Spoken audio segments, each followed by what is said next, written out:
Halo semuanya, perkenalkan nama saya Intan Nuraini dari kelas 10 Perhotelan. Jadi di video kali ini Intan akan membahas bab 7 dari pelajaran sanitasi, hygiene, dan keselamatan kerja, yaitu kesehatan lingkungan kerja. Selamat menonton. Baik, yang pertama ada pendahuluan. Industri perhotelan adalah segala macam bentuk usaha yang berhubungan dengan penyediaan akomodasi dalam penginapan, makanan serta minuman, dan berbagai jenis jasa lainnya yang saling berhubungan dan bentuk pelayanannya ditujukan untuk masyarakat, baik yang menggunakan fasilitas penginapan atau yang hanya sekedar menggunakan jasa atau produksi tertentu.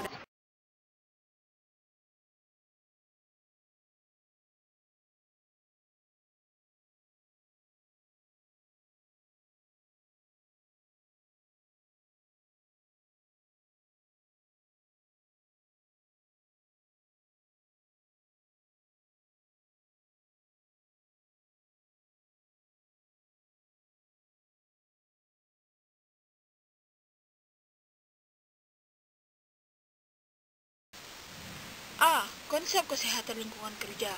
Kesehatan lingkungan kerja adalah hal yang sangat penting di lingkungan kerja, merupakan upaya yang dilakukan untuk menekan efek negatif dari segala sesuatu yang ada di sekitar tenaga kerja pada saat bekerja, baik berbentuk fisik atau non-fisik dan secara langsung atau tidak langsung, yang dapat memengaruhi dirinya dan pekerjaannya pada saat bekerja. B. Jenis lingkungan kerja, sasaran, dan ruang lingkup kesehatan lingkungan. Yang pertama ada jenis lingkungan kerja. Menurut Suwanto dan Priyansa yang dikutip oleh Haryanto, secara umum lingkungan kerja terdiri dari lingkungan kerja fisik dan lingkungan kerja psikis yang dapat dijabarkan sebagai berikut. 1. Rencana ruang kerja meliputi kesesuaian pengaturan dan tata letak peralatan kerja. Hal ini berpengaruh besar terhadap kenyamanan dan keterampilan kerja karyawan. 2. Rancangan pekerjaan meliputi peralatan kerja dan prosedur kerja atau metode kerja. Peralatan kerja yang tidak sesuai dengan pekerjaannya akan mempengaruhi kesehatan hasil kerja karyawan. 3. Kondisi lingkungan kerja. Penerangan dan kebisingan sangat berhubungan dengan kenyamanan para pekerja dalam bekerja. Sirkulasi udara, suhu ruangan, dan penerangan yang sesuai sangat mempengaruhi kondisi seseorang dalam menjalankan tugasnya. 4. Tingkat visual privasi dan akustikal privasi. Dalam tingkat pekerjaan tertentu membutuhkan tempat kerja yang memberi privasi bagi karyawannya. Yang dimaksud privasi di sini adalah sebagai keleluasan pribadi atau terhadap hal-hal yang menyangkut dirinya dan kelompoknya, sedangkan akustikal privasi berhubungan dengan pendengaran. A. Faktor lingkungan fisik. Faktor lingkungan fisik adalah lingkungan yang berada di sekitar pekerja itu sendiri. Kondisi di lingkungan kerja dapat mempengaruhi kepuasan kerja karyawan yang meliputi 5. Perselisihan antar pribadi dan kelompok. Hal ini terjadi apabila kedua belah pihak mempunyai tujuan yang sama dan bersaing untuk mencapai tujuan tersebut. Perselisihan ini dapat berdampak negatif, yaitu terjadinya perselisihan dalam komunikasi, kurangnya kekompakan dan kerjasama, sedangkan dampak positifnya adalah adanya usaha positif untuk mengatasi perselisihan di tempat kerja, di antaranya persaingan, masalah status, dan perbedaan antar individu. Lingkungan kerja fisik maupun psikis memiliki kedudukan yang sama. Pentingnya dalam sebuah organisasi, kedua lingkungan kerja ini tidak bisa dipisahkan. Apabila sebuah perusahaan hanya mengutamakan satu jenis lingkungan kerja saja, tidak akan tercapai lingkungan kerja yang baik, dan lingkungan kerja yang kurang baik dapat menyebabkan tenaga kerja tidak bekerja dengan optimal, sehingga perusahaan tersebut mengalami penurunan produktivitas kerja. 2. Sistem pengawasan yang buruk. Sistem pengawasan yang buruk dan tidak efisien dapat menimbulkan ketidakpuasan lainnya, seperti ketidakstabilan suasana politik dan kurangnya umpan balik prestasi kerja. 3. Frustasi. Frustasi dapat berdampak pada terhambatnya usaha tercapainya tujuan. Misalnya harapan perusahaan tidak sesuai dengan harapan karyawan. Apabila hal ini berlangsung terus-menerus, akan menimbulkan frustasi bagi karyawan. 4. Perubahan-perubahan dalam segala bentuk. Perubahan yang terjadi dalam pekerjaan akan mempengaruhi cara orang-orang dalam bekerja. Misalnya perubahan lingkungan kerja seperti perubahan jenis pekerjaan, perubahan organisasi, dan pergantian pemimpin perusahaan. Yang pertama, pekerjaan yang berlebihan. Pekerjaan yang berlebihan dengan waktu yang terbatas atau mendesak dalam menyelesaikan suatu pekerjaan akan menimbulkan penekanan dan ketegangan terhadap karyawan sehingga hasil yang didapatkan kurang maksimal. B. Faktor lingkungan psikis. Faktor lingkungan psikis adalah hal-hal yang menyangkut dengan hubungan sosial dan keorganisasian. Kondisi psikis yang mempengaruhi kepuasan kerja karyawan seperti 2. Sasaran kesehatan lingkungan. Menurut pasal 22 ayat 2 Undang-Undang 23/1992, kesehatan lingkungan dilaksanakan terhadap tempat umum, lingkungan pemukiman, lingkungan kerja, angkutan umum, dan lingkungan lainnya, sehingga dapat dijabarkan bahwa sasaran dari pelaksanaan kesehatan lingkungan terdiri dari A. Tempat umum, yaitu hotel, terminal, pasar, pertokoan, dan usaha-usaha yang sejenis. B. Lingkungan pemukiman seperti rumah tinggal, asrama, atau yang sejenis. C. Lingkungan kerja seperti perkantoran, kawasan industri, atau yang sejenis. D. Angkutan umum atau seperti kendaraan darat, laut, dan udara yang digunakan untuk umum. E. Lingkungan lainnya seperti misalnya yang bersifat khusus seperti lingkungan yang berada dalam keadaan darurat, bencana perpindahan penduduk secara besar-besaran, reaktor, atau tempat yang bersifat khusus. A. Physical health. Kesehatan secara fisik dapat dikategorikan sebagai berikut ini. Yang pertama, pre-placement physical examination. Yang kedua, periodic physical examination for all key personnel. Yang ketiga, voluntary periodic physical examination for all key personnel. Yang keempat, well-equipped and safe medical dispensary. Yang kelima, availability of trained industrial hygienists and medical personnel.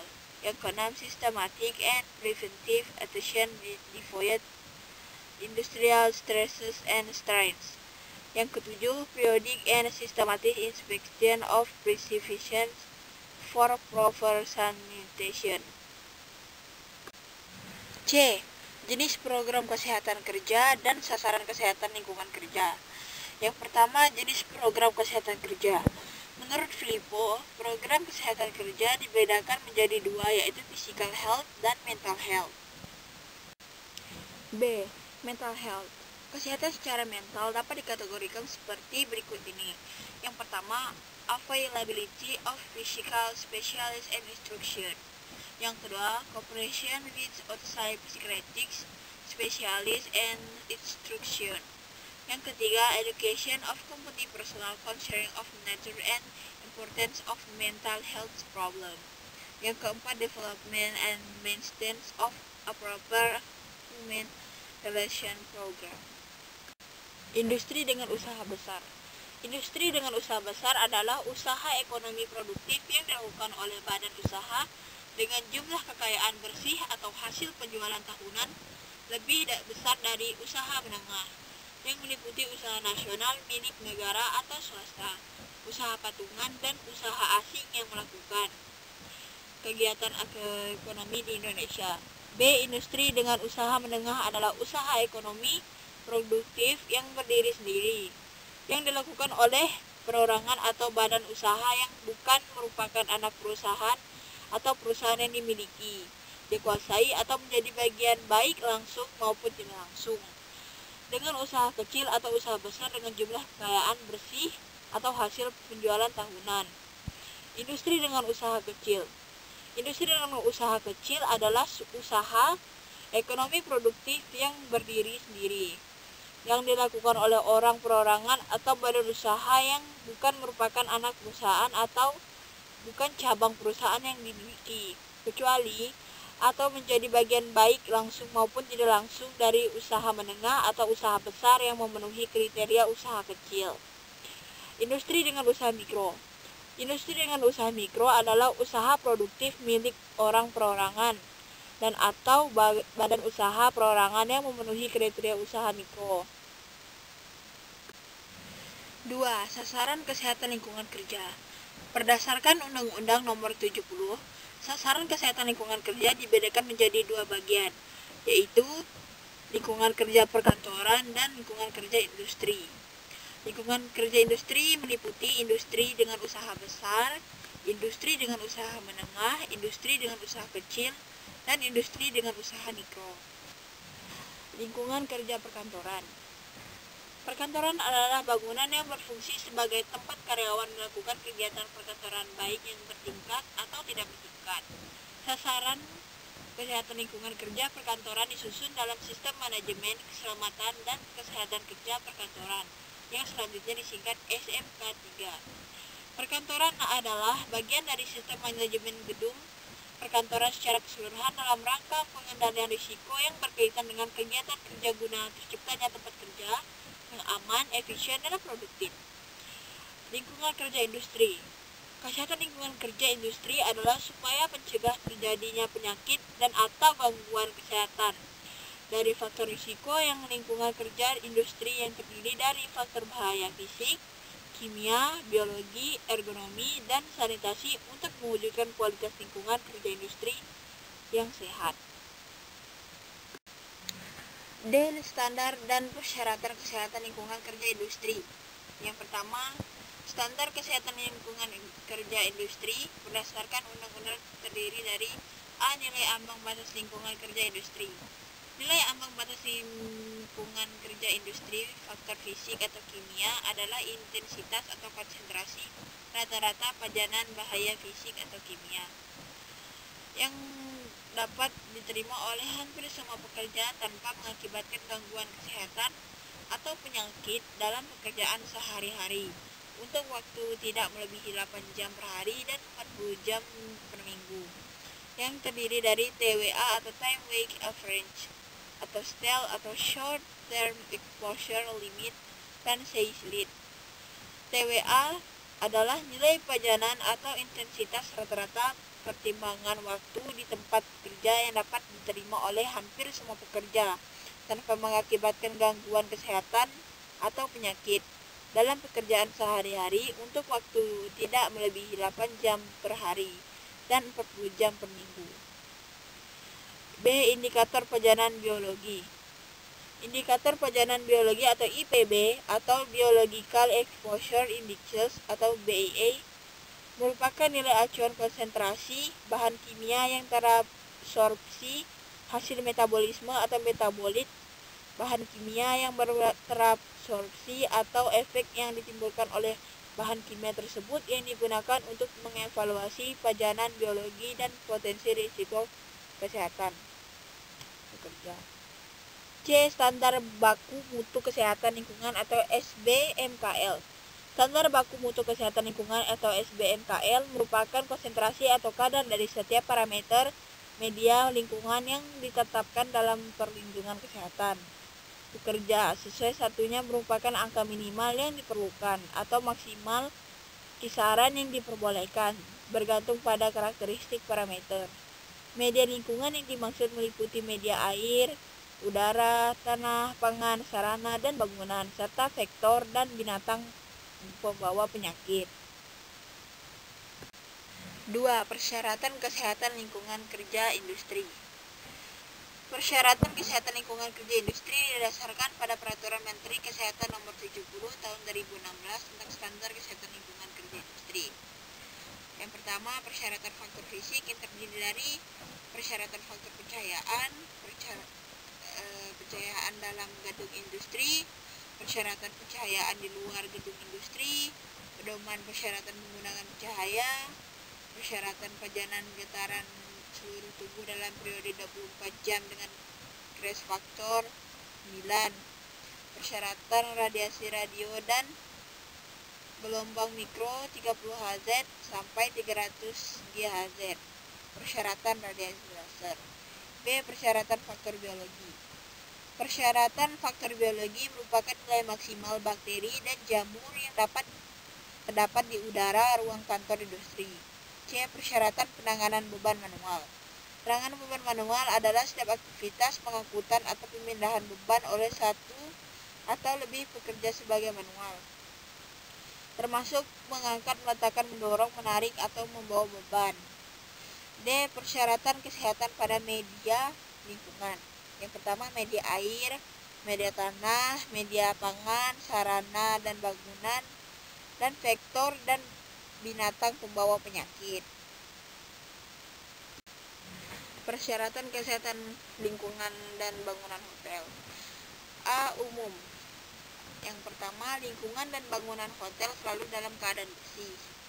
Kedua, lingkungan dan konstruksi bangunan hotel tidak memungkinkan sebagai tempat bersarang dan berkembang biaknya serangga dan binatang pengerat. Ketiga, bangunan hotel harus kuat, utuh, dan dapat mencegah penularan penyakit serta kecelakaan. B. Tata ruang. Pembangunan ruang hotel harus ditata dan dipergunakan sesuai dengan fungsinya, serta memenuhi persyaratan kesehatan. C. Konstruksi. Yang pertama, lantai.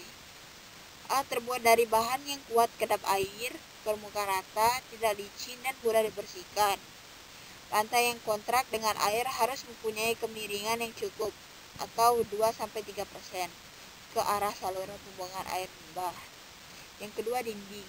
Permukaan dinding sebelah dalam harus mudah dibersihkan. Permukaan dinding yang selalu terkena percikan air harus terbuat dari bahan yang kuat dan kedap air. Yang ketiga, ventilasi. Ventilasi dapat menjamin peredaran udara di dalam kamar atau ruang dengan baik. Bila ventilasi alam tidak memenuhi persyaratan, harus dilengkapi dengan ventilasi mekanis. Yang keempat, atap.